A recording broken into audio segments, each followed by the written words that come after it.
This is Carnaby Street, really the heart of swinging London, as became known in the 60s. But up until then, it's another Soho back street.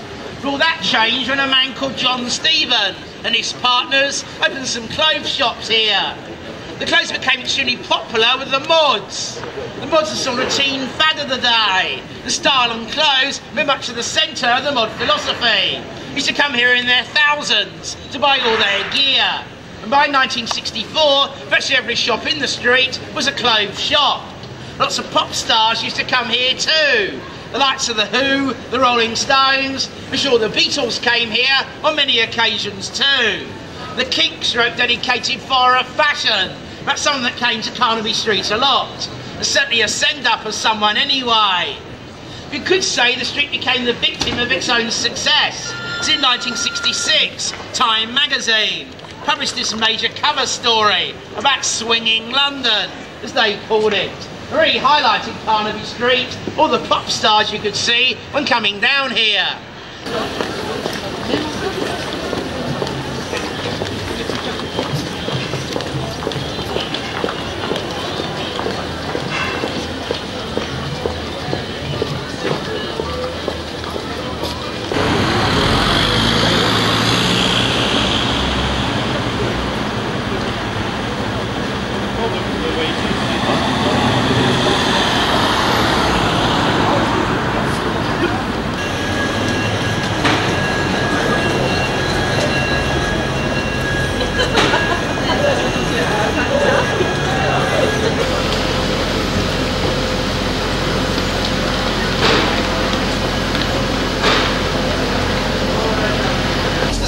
Music is now the main attraction. In the 1960s, a famous television show was done from here, called Sunday Night at the London Palladium. The most watched shows on British TV at that time. The Beatles first appeared on the show on October the 13th, 1963. The show had a huge audience that night. That particular Palladium show is perhaps more famous for the scenes outside the theatre. It's virtually the whole day. The theatre was surrounded by Beatles fans, screaming at the tops of their voices. Beatles in 1961, just to drive them to their concerts. He later became the head of Apple, the Beatles company. But he left Apple last year, with for 46 years, a very loyal servant. Very sadly, Neil died from cancer just a few months ago. Very sad loss in the Beatles world. He was certainly their best friend. All the people on the street that day. It was only 3 days after that first Palladium show, the Beatles were back on the front pages of the papers. When it was announced they were going to appear on the Royal Command performance. It says, "Together Jesus Christ, better, backwards, forwards, trouble, radio stations, bands, Beatles records, are being played. With more radical ones, organised big."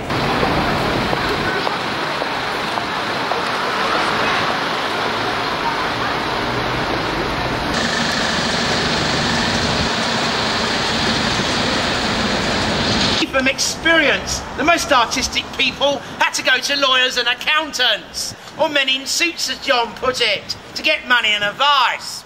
They thought it would be better, all these people can follow artistic people, have you understand their needs a lot more. That's the idea anyway. Didn't work out in practice.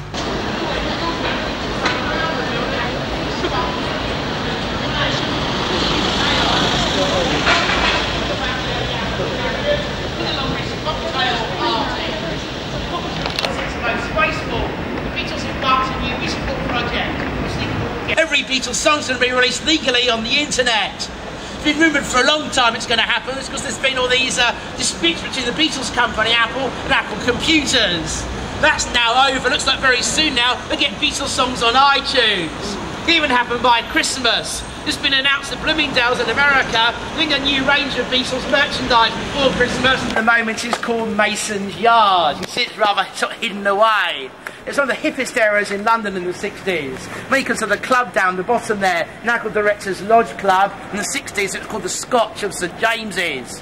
Perhaps every rock star you can think of was a member of the Scotch, all the Beatles, the Rolling Stones, the Who. It's where Jimi Hendrix made his live debut in London. It was called the Scotch after all, had tartan everywhere. The three members of the club were called Barry Miles, Peter Asher and John Dunbar. Wanted to start their own arts gallery and bookshop, very much avant-garde art and design. They would drink at the Scotch at number 6 Mason's Yard. This place was empty. They opened it here. They called it the Indica Art Gallery. Now most people assumed at the time they got the name Indica from the first exhibition, called Indications. That's indica as a form of marijuana, called cannabis indica. So that's where the name originates. This picture was taken and was setting up the gallery. So you recognise the guy on the end here. Yes, Paul McCartney. Paul's a very early supporter of the gallery. In fact, when opened without Paul's help, because Paul at the time was living in the same house as Peter Asher, who was dating Peter's sister Jane. Because Peter was part of Peter and Gordon, the famous duo of the 60s. Peter and Paul were great friends of each other. Forever was going to run Apple, so and that went on for many years in the 1970s as well. So it's all the business problems that ended Apple, not Yoko Ono.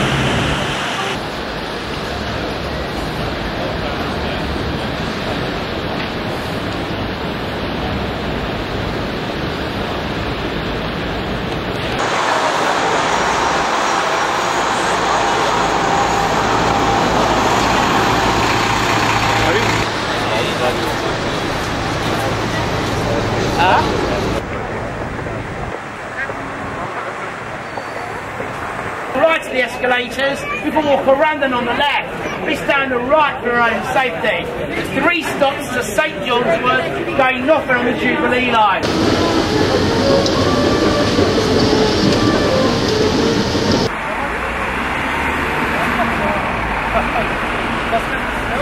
Questo deve essere il posto dove infatti dovrebbero essere questi qua, vediamo.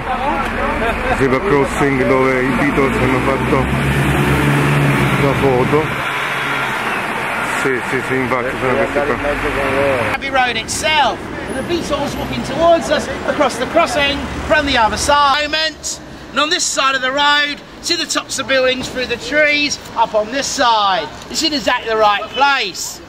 Well, let's walk across the famous crossing, shall we? Say we are coming back this way. Put on for photographs at the end of the tour.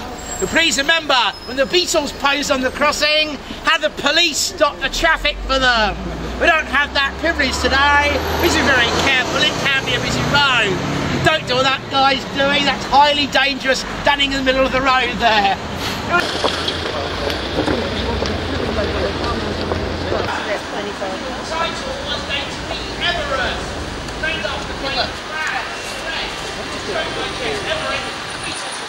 The studios were famous long before the Beatles came here.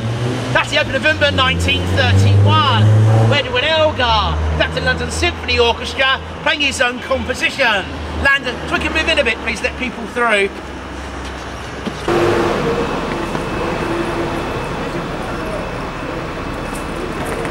Is happy.